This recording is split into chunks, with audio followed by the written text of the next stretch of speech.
So yan, meron namang isa tayong i-revive na EcoBoost. So unit to ni Sir Henny, bumili sa atin ng EcoBoost. Parang kailan ba nabili ni Sir Henny sa kanya?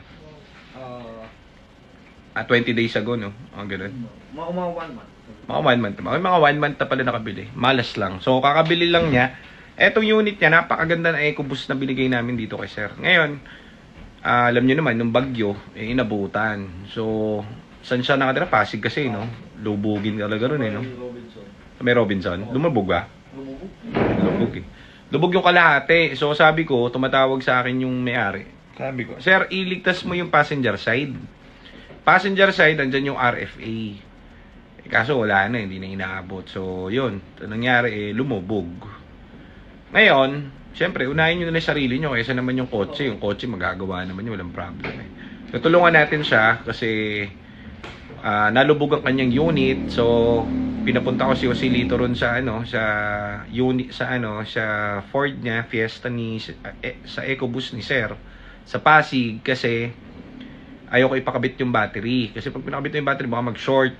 So, syempre, yung towing, hindi nila mai-aandar yun at mai-shift kasi automatic. Kung hindi nakabaklas yung shifter, ano tawag doon? Shifter cable. Sa shifter cable niya, manumano. So, pinabaklas ko yung shifter cable.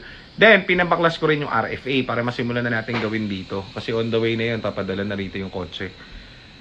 Teka, Osilito. Ano? Hanggang saan inabot yung unit niya? Doon sa may ilalim ng uwi. Basa yung RFA talaga? Basa. Sobrang basa. Hinugot mo na yung shifter cable. Oo, inugot.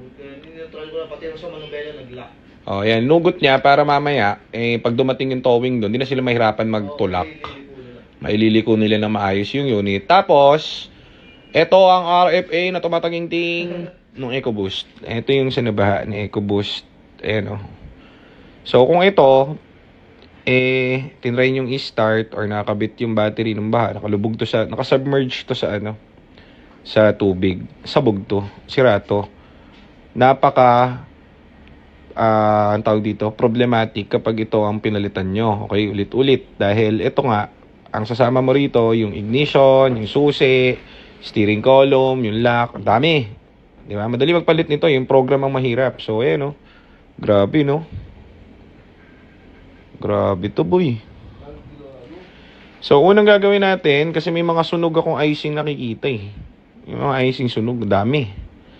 Ilulubog natin to sa ating ultrasonic cleaner. Siyempre, tinisin muna natin yung mga basa.